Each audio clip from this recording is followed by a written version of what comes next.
Hi, I'm Saida Garrett, co-writer of Michael Jackson's Man in the Mirror, and you're listening to Rainbow Country with Mr. Mark Tara.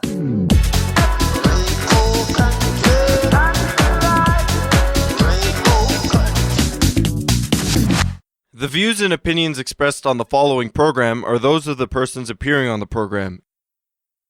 Olympic bronze medalist, Olympic silver medalist, Olympic gold medalist, two-time world champion, two-time Four Continents champion, Grand Prix finals champion, and a seven-time Canadian Nationals champion. Plus, in 2018, he made LGBT history by being the first openly gay man to win a gold medal at any Winter Olympic Games. Today on Rainbow Country, Pierce figure skater Eric Radford is my guest. That conversation and so much more on episode 283, so stay tuned for Gay Talk Radio right here on Rainbow Country. Hello, my name is Conchita. And I'm Barbecue. And my name is Hardcora. And we are the Beat Girls. You're listening to Rainbow Country with Mark Tara.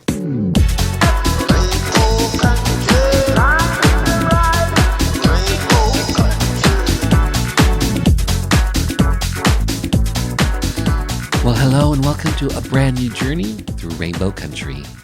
As I like to call it, a little gay radio show working to give voice to the LGBT community and beyond. And as always, I am your tour guide through Rainbow Country. I'm producer and host, Mark Tara. By the way, Rainbow Country originates from CIUT-FM in Toronto, and now proudly in syndication on 11 outlets across Canada. So whether you're listening in the Yukon, British Columbia, the Prairies, the East Coast of Canada and the Maritimes, Ontario, even down to Buffalo, New York, and online. Well, thanks to you tuning in, streaming, downloading, but ultimately listening. Together, we continue to build Rainbow Country into a nationally syndicated gay radio show, a #1 LGBT podcast on Podomatic.com's Gay and Lesbian chart, as well as being recognized as Canada's #2 LGBT podcast on Feedspot.com. So today, Olympic champion, world champion, and Canadian champion, Pierce figure skater Eric Radford is my guest. We'll talk about his figure skating career, his 2018 Olympic experience, as well as his music career. Because you see, Eric Radford is not just an Olympic champion, he's also a trained concert pianist. We'll find out about his upcoming 2022 CD, Future Renaissance. Plus in hour 2, music from LGBT artists, independent artists, voices that we've come to know and love in classic disco, classic 80s, classic house, and on this episode I'm featuring all lesbian music sets. So when I return, the words and music from Canadian champion, world champion, Olympic champion, Pierce figure skater, and concert pianist, Eric Radford.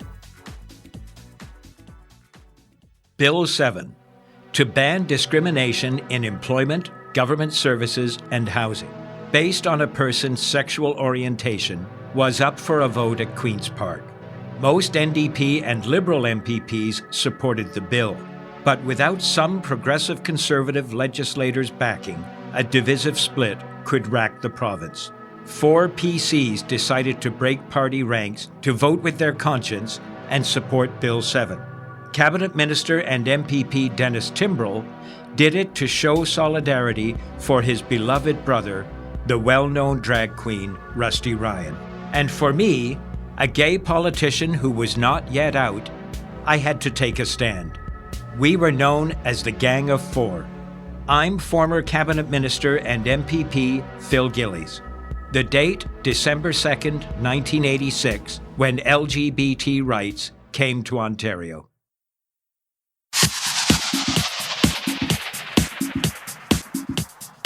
Hi, everyone. This is Mark Tewksbury, Olympic champion, leader, humanitarian.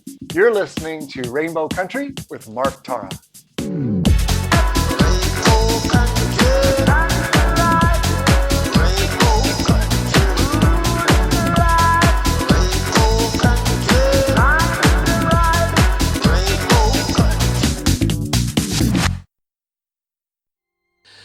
Eric Radford. Hi, how are you? I'm very well, thank you.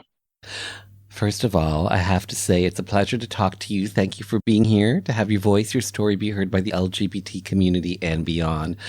So thank you so much for this. Let us start here with yourself. Future Renaissance, music of Eric Radford. Talk to me about the genesis of how this all came about for you. Well, I mean, I guess it starts with like my passion for music. You know, a lot of people know me as a figure skater, and this is, you know, I have been transitioning into kind of just starting my musical career. And in order to produce my album, I have teamed up with Igor Rabik, who's based in Toronto. He's an incredibly talented composer and producer. And it was Igor who was the one that suggested that this is something that would be possible. And, you know, he has many more connections, and he understands and has done this before. So, you know, he really was sort of like the catalyst when it came to the idea of doing it. But now that we're kind of into the swing of things, I'm so excited. So how did yourself and Igor Verbach, who owns Akashic Records, how did the two of you originally meet? So it's one of those kind of small world things with, I'm represented by, I have a publicist in Toronto. They're called Shine Talent Group. And one of the creators of Shine, Emily, her boyfriend is friends with Igor, and I think they were having dinner and, you know, learned about Igor's musical career, and I brought up my name, and they just kind of, and then she was the one that connected me with Igor. And, you know, we started working on Future Renaissance, the album together. And, you know, from there, it led all the way to here. So I understand that you ended up writing a new opus of neoclassical work with Igor Verbach. Yes, Igor and I have worked on multiple songs together. And it is in the neoclassical genre, which is where my sort of natural taste and my natural expression kind of is. I mean, I'm a classical piano player, and when I write, I've just always been very attracted to that genre. You know, it's kind of moody, kind of soundtracky music that, you know, a lot of my friends, when they listen to my music, they're like, I can picture a scene from a movie. And I feel like it's very descriptive type of music or story music that fits, you know, that fits into experiences or memories that you might have in your life. And so there's going to be, I think, about 8 or 9 tracks on the album. And one of the highlight tracks is a song called Promenade d'Antan. And I have released some of the songs. They are available on Spotify and streaming places now. But there's still a few that, you know, we're still finishing up for the album, and a few that I haven't released. And on Spotify, you have like what, over 170,000 streams on Spotify or something? Yeah, it was crazy. It was a good year, and you know that my competitive side is like, oh, I want more. You know, I want to double that. I want to hit 1 million. Like, I get all these like big goals. That's always been the way I have been. You know, since I was a kid, I've always had these big dreams, and so yeah. But I feel like I'm at the very beginning of my musical career, and it's so exciting, you know, that you know, I kind of finished up my skating career in 2018, and then I, kind of was deciding what I was going to do with my life. And I felt so fortunate to have music, to have another passion that I get to pursue, and to be at the very beginning of this whole new journey. It's very exciting. So, Eric, people know you as a champion figure skater. You're also a trained musician. You studied at the Royal Conservatory of Music in Toronto. So the question is simply this: when did you discover your love of music? When did this first come about for you? What's really interesting is that I started taking piano lessons and skating lessons in the same year when I was 8 years old. Wow. And I was just passionate about both of them. And despite moving away from home when I was 13, and I went to a different high school every year. I lived in a different city every year of high school through my teenage years. And I always, my parents always helped me find a piano teacher, and I always continued my studies, and I always, practiced every day. And it was never something that, and I didn't have my parents there saying, you need to practice. I always just did it on my own because I was really passionate about it. And I think a little bit of my competitive athletic instinct played into my piano. I always wanted to be able to be the best and play the next most difficult song. And that kind of pushed me and maintained my momentum throughout those years. But I also, as I got older and I've reached this stage of my life, and I realized, one, that I feel very fortunate and lucky that my two passions intersect and meld with figure skating and with music, because figure skating is one of the main sports that's done to music. You also have synchronized swimming and like the floor routine and gymnastics, and that's it. Not a lot of sports use music. So I feel very lucky that my two passions, I get to combine them, and that they both kind of inspire one another.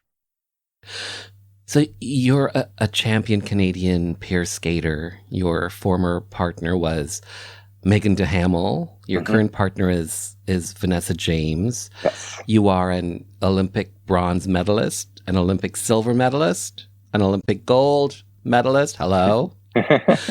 You're a two-time world champion, a two-time four continents champion, a Grand Prix finals champion, and a seven-time Canadian Nationals champion. So, simple question.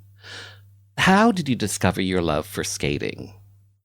Who introduced you to it? I saw it on TV. So it was the Olympics in Albertville in 1992. And I watched figure skating on TV, and it reminded me of flying. And I was like 7 or 8 years old. And what I wanted to be when I was that age, I wanted to be a pilot. I was obsessed with flying and with planes. And but looking back, I didn't realize it, but I think it was, the music also created a special moment for me. And I was just like entranced by it after seeing it on TV. And, shortly after, I would try and like emulate what I saw on TV. I would jump in my living room and try and turn as many times as I could. And that was when I fell in love with it. And I told my parents, I was like, I want to learn to do that. And they put me in skating lessons. And this was all up in my hometown of Red Lake, Ontario. Were you ever you're known as a pair skater. Were you ever a solo skater? Yeah, I was. That's how, in skating, you usually start off as a solo skater. I was a junior men's champion of Canada in 2004. I competed in senior for a year after that. And then when I was 18, I kind of stopped the single skating and just stuck with the pair skating. And why did you do that? To be a single skater, first of all, I'm 6'2", so I have quite a large build, and single skaters are usually shorter, more compact, so that they can do the really difficult like triple axel and quad jumps. And that just wasn't going to be I wasn't going to be able to get to the top of the world as a single skater. And I knew that. So I went as far as I could. I pushed as hard as I could. But I was definitely going to be more well-suited to pair skating with my frame and my height. And My coach at the time, saw that and was the one that introduced me into Pairs and Family, my first skating partner.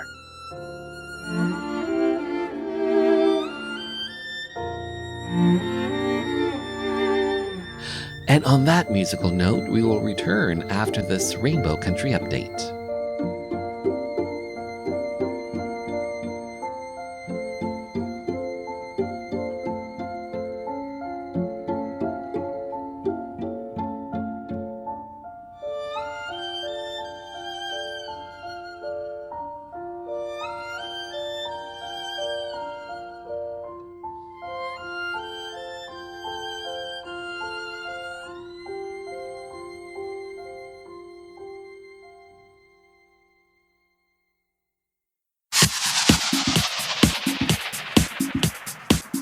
Hi, I'm Keegan Hurst, former professional rugby player, coach, raving homosexual, and you're listening to Rainbow Country with Mark Tara.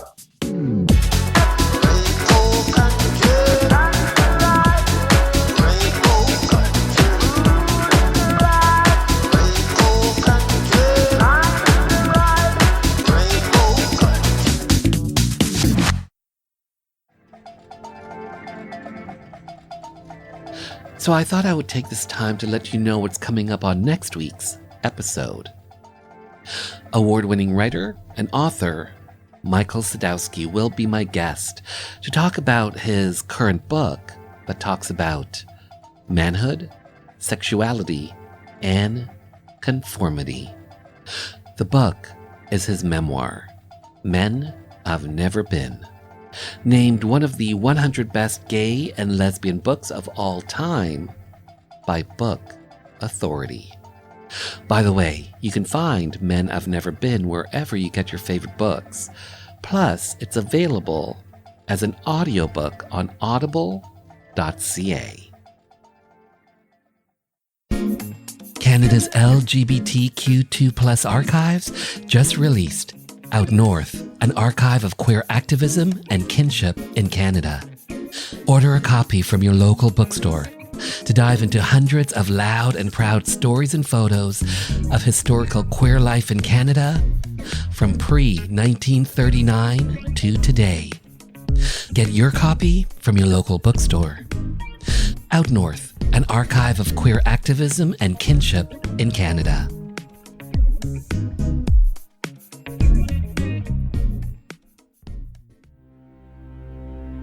Hi, my name is Joanne Vanicola, and I'm an actor and a writer, and I was first on Rainbow Country with Mark Tara on discussing the massacre at Pulse Club in Orlando. I realized how important it was for our community to have a radio station, specifically for our issues, to talk about people in the LGBTQ community and to provide an outlet for our stories, to discuss our politics, culture, and give voice to the issues that matter to us, and of course our artists and the things that we do globally, and talk about culture. And without people like Mark Tara providing a space for this with a radio show like this, then we wouldn't have that voice. So support, tune in. Thank you. I'm Brian Bradley, author of Outrageous Misfits, female impersonator Craig Russell and his wife, Lori Russellidi. You are listening to Rainbow Country with Mark Tara.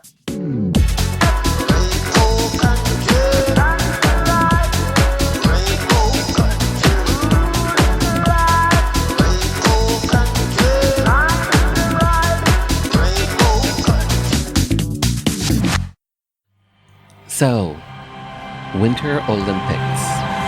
The big news, now they can celebrate for the Canadians. Figure skating history made tonight in Pyeongchang. Canada wins gold, the 5th all-time Olympic figure skating title in this country's history.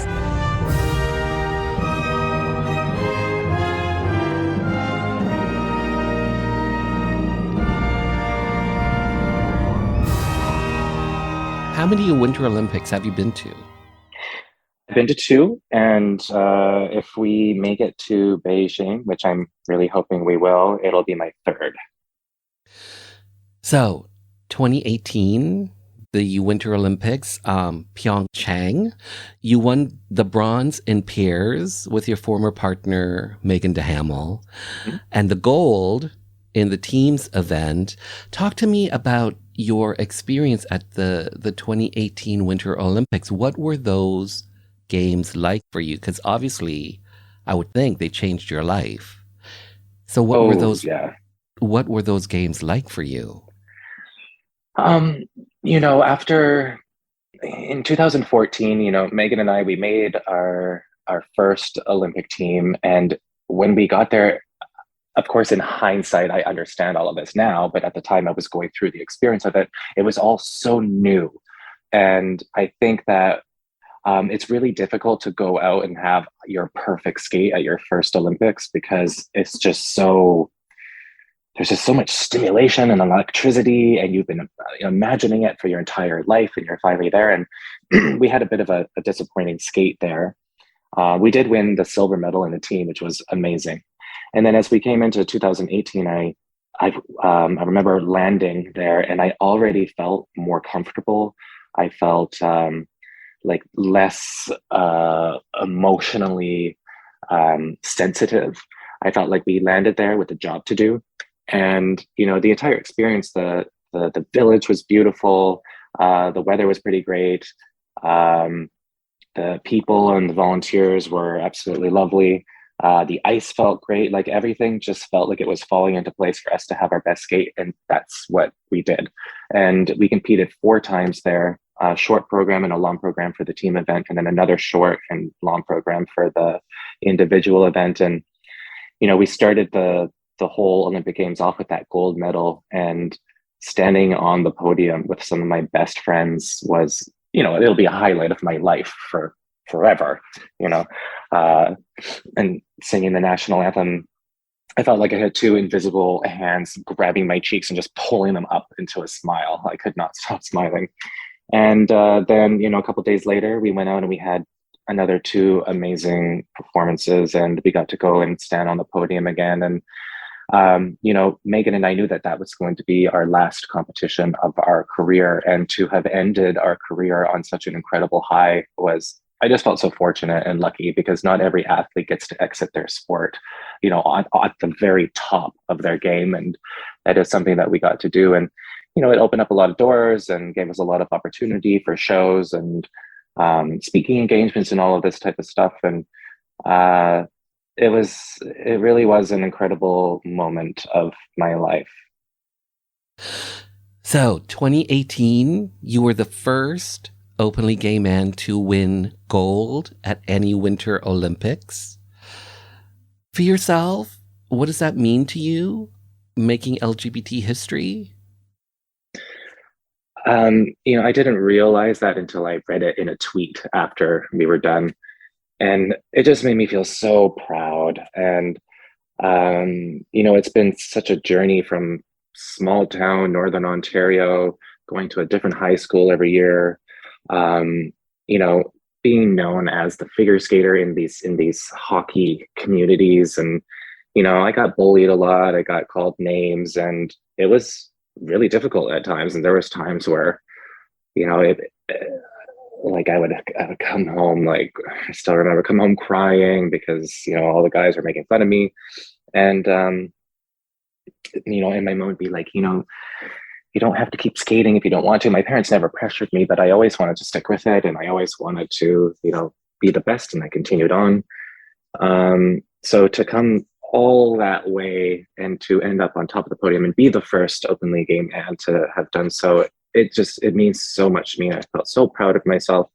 And I feel very fortunate to have been given a voice and to use my platform to try and give back to the LGBT community by sharing my story, so that my story might reach a young me in a small town that might feel like they're alone, or feel, shame because they're different, or think that maybe because they're different and everybody's making fun of them that, they're not going to be able to achieve what they want to. And I do feel I felt very lucky and I've, done my best to try and share my story to make as big a difference as possible.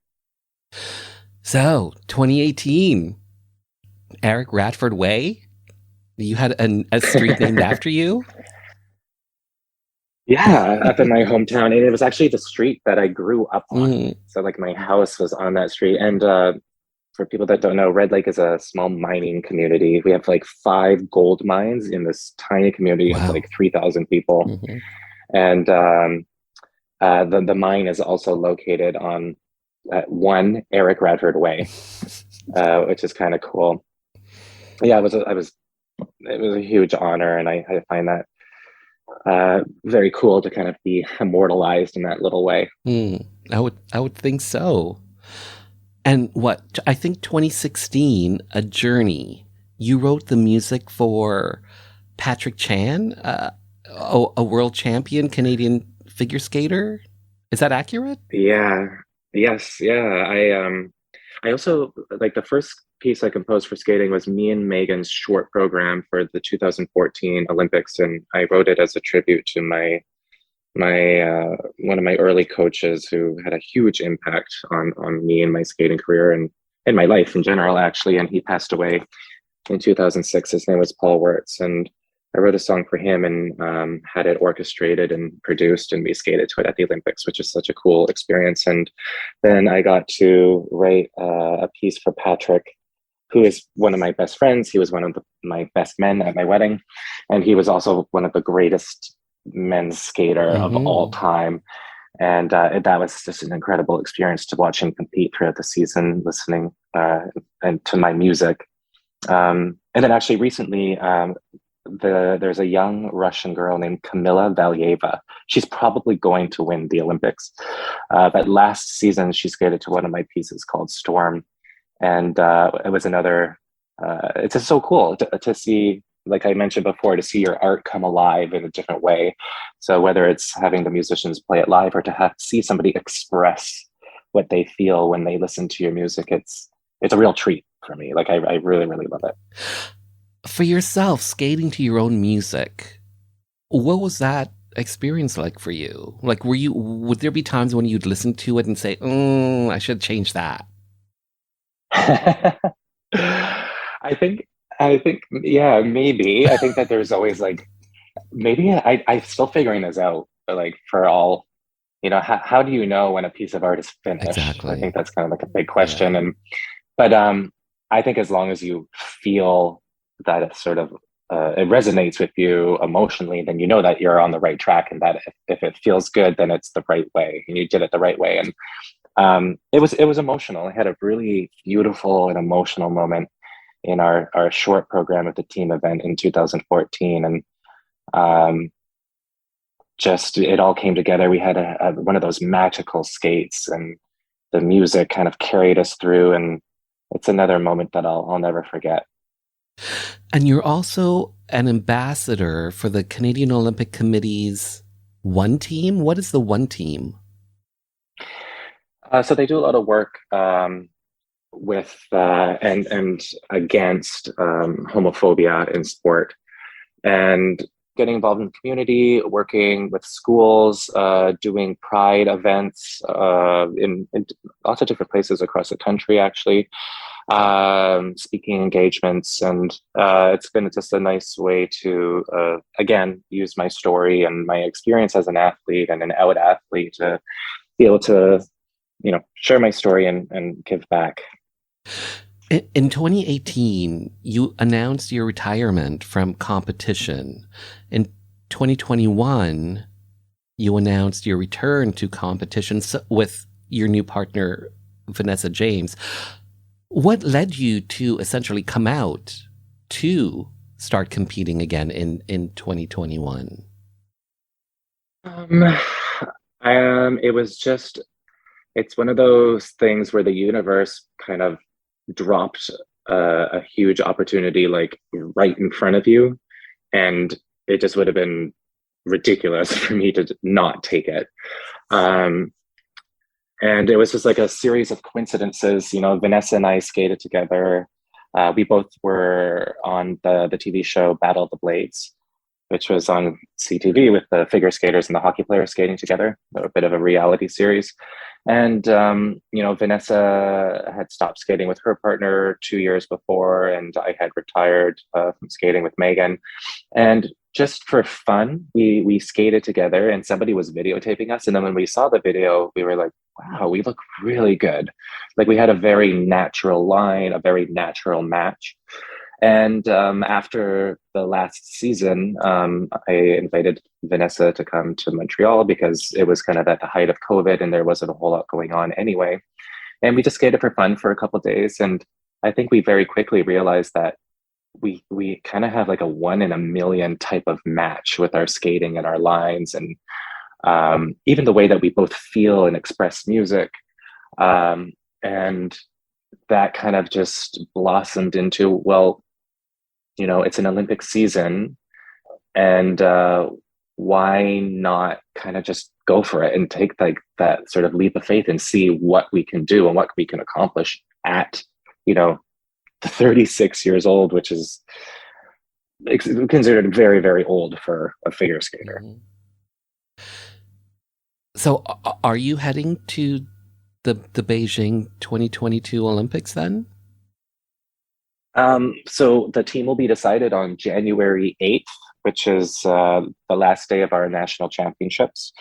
We've had a great season, and we've got some very high scores. And as of now, heading into nationals, we have posted the highest score of any of the Canadian teams. So things are looking good. If we can go out and have good skate at nationals, I really believe that we can be on the team. Wow, from your lips to God's ears. So you were just mentioning COVID. What has it been like training, traveling, competing during a global pandemic?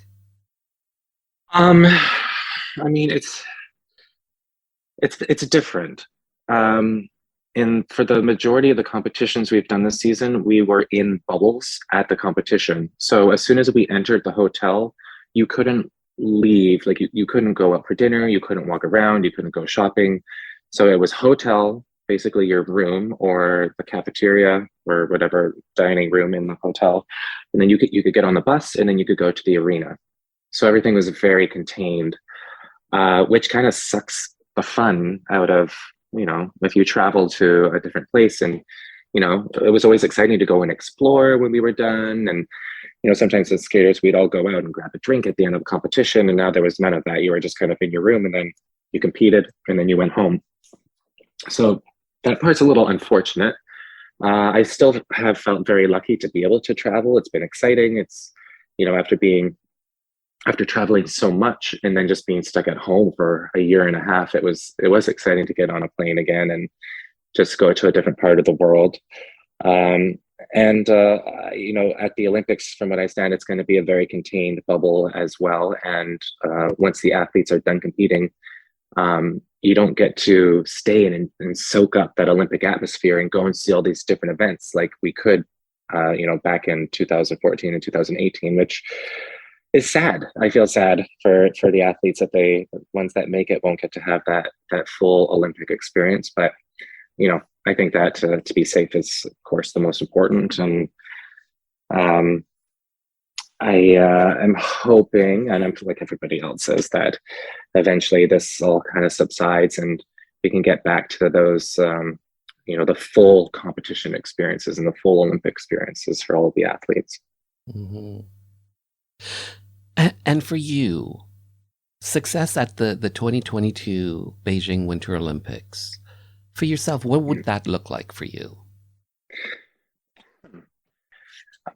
Success would look like going out and having our best performances on that Olympic ice. In terms of placement, Vanessa and I are not skating for the same reasons that we were back in our previous careers.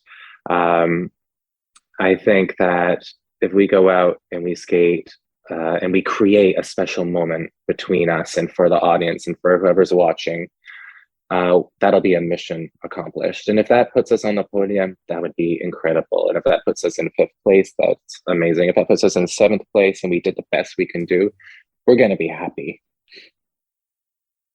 Well said. Eric, you are part of the LGBT community. In 2019, you got married to ice dancer, I think Louis Fenero, I think you say his name. Luis Fenero, yeah. Thank you. How did you guys meet? So we actually met through a mutual friend who is also a figure skater. Guillaume Cizeron and his partner Gabriela Papadakis are 4 or 5-time world champions. They are the reigning Olympic silver medalists from 2018.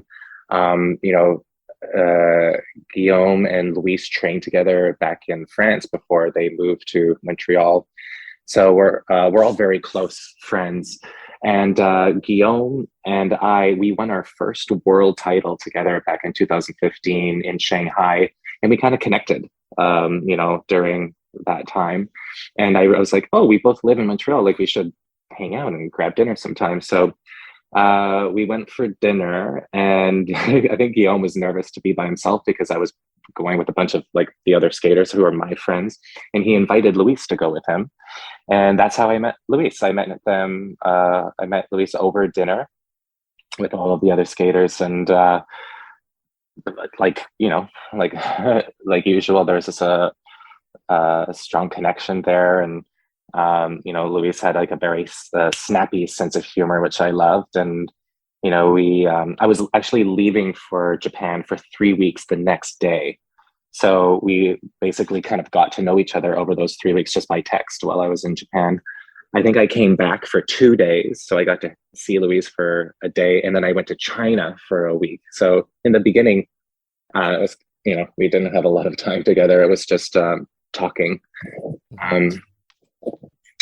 But here we are, married for 2.5 years now. And how long have you guys been together? Like, have you known each other? 6.5 years. Mm-hmm. Yeah, and you've been married for 2.5. Yeah. And how's married life for you? I love it. It's great. Of course, like every relationship, COVID was stressful at the beginning because usually I was traveling all the time and, being together all the time. That was kind of new. But no, it's been lovely. We have we get along really, really well, and I've been really, really happy. It's great. And for you, growing up gay and now being married, did you think that when you were growing up, having a same-sex marriage would be an option for you? Did you think that growing up? Oh, growing up, no way. I had like convinced myself that I was just going to be alone, and so I wouldn't have to deal with like any of the judgment and the shame and everything that I was experiencing at the time. And when I think of how much society has evolved and changed, like through the hard work of people within the LGBT community, and from the generation before that fought for our rights so hard, I feel so lucky to be able to live my life the way I am. And I also feel very lucky to be born in Canada, to be in a country where I can live my life the way that I want to, and with the freedom that I have and that we have. Well said. Well said. So, studying music, training to be a figure skater, growing up gay, in those formative years for you, internally, were you struggling at all? Were you like in conflict, especially when you're training, you're studying your music, you're training to be a figure skater, and you're also dealing with your sexuality? What was young Eric Radford feeling internally during those formative years? In a way, I think that my music and skating kind of saved me. I think that they were the things that, despite the teasing and the bullying, and the harassment, like they were always there and allowed me to lose myself in them. You know, when I sit at the piano, the world melts away. When I was on the ice, I wasn't thinking or stewing in any negative emotions. I was like, I loved the sport, you know, so it kept me happy. It kept me feeling inspired. And I also had developed great friendships in skating. And, you know, they were, you know, the girls at the rink, I would be leaving the rink and the hockey players would be coming in and they would call me names and the girls would, you know, yell at them and stick up for me, you know? So I had that support that always, that helped me through those moments as well. So Eric Radford, you are an Olympic champion. You're a world champion. You're a Canadian champion. You're a concert pianist. You're also an LGBT trailblazer. For you, how do you see Eric Radford? Oh, wow, what a question.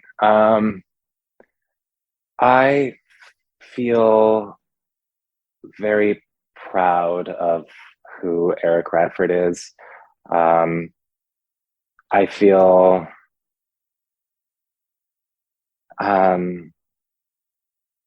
you know, what's really interesting about everything that I've accomplished is that for so long, and I think that this is just partly some of the psychology of being an athlete and maybe being a figure skater in a judged sport, you are always working to please other people.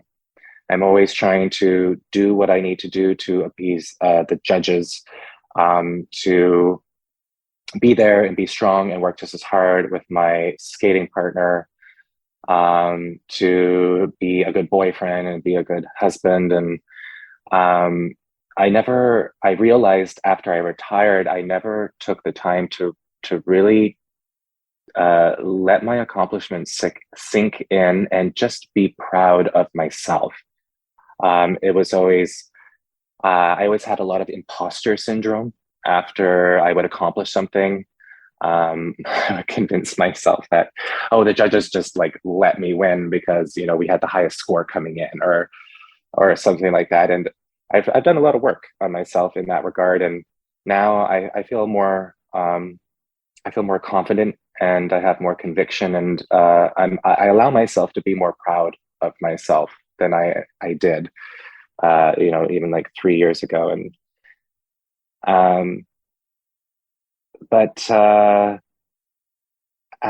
think that when I look at, and I think it's like this for everybody, you know, I look at the way I was as a kid and how so much has changed, and in some ways so little has changed. And I think what has allowed me to accomplish all I have, I was as a little kid, I was just a big dreamer. I had a powerful imagination that I would, if I could imagine it, then it's like I really believed I could do it. And I think that aspect, you know, it allowed me to move away from home and always have the belief that somehow I was going to make it to where I always wanted to be. And I did. And I still have that today. And I think that's what, that sort of, it's a combination of like passion and competitiveness. And that's what I'm hoping to use to drive me to go as far as I can in this new career that I'm forming and shaping right now in music. Well said. Well said again. Thank you. Eric Radford, I have to say, well said, well done. Thank you so much for your time, and thank you for being on the show. I'm just going to say, I am a fan. I love figure skating, and I enjoyed watching you, especially in 2018, believe it or not. No, thank you so much, and thank you for having me on here. And yeah, it's been a great interview and a great talk. I really appreciate it. So here's another Rainbow Country update. Canadian Nationals, seniors and juniors, were held in Ottawa, January 6th to the 13th. Pairs figure skaters Eric Radford and his partner Vanessa James competed in the Pairs short program on Friday, January 7th, finishing 4th with a score of 63.33. On Saturday, January 8th, Vanessa and Eric withdrew from competition. Apparently, they both contracted COVID-19 during the Christmas holidays, and during nationals, they withdrew due to lingering symptoms. Vanessa James said on Friday, January 7th, quote, "We are feeling the repercussions, a little bit more fatigue than we would normally feel before a competition," unquote. So when it comes to Team Canada's roster for the 2022 Beijing Winter Olympic Games, well, as it turns out, Canadian nationals are just part of the criteria that determine the Beijing Olympic team. Other criteria include placement and scores from last year's World Championships and best international scores this season. So you might be asking, well, where does that leave Eric and Vanessa? Well, as it turns out, they're both heading to the Winter Olympic Games 2022 Beijing. Look out, because here comes Eric Radford and Vanessa James. Congrats to them both, and congrats to everyone that made Team Canada. By the way, to keep up to date with all things Radford, the man, his music, and skating, you can find him on socials. Eric Radford.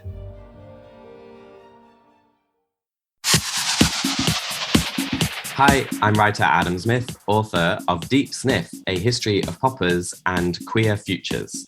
You're listening to Rainbow Country with Mark Tara.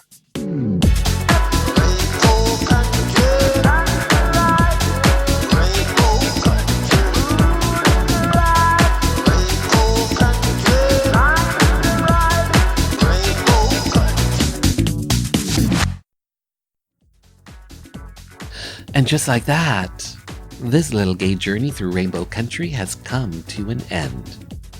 For the full 2-hour episode, just head over to marktara.com where everything is connected and hit the archives banner.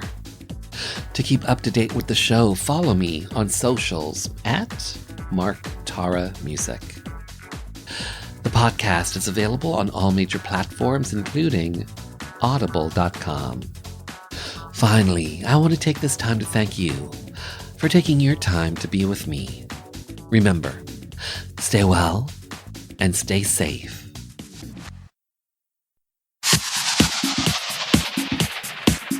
Hi, I'm Cameron Bailey, Artistic Director and co-head of TIFF, the Toronto International Film Festival.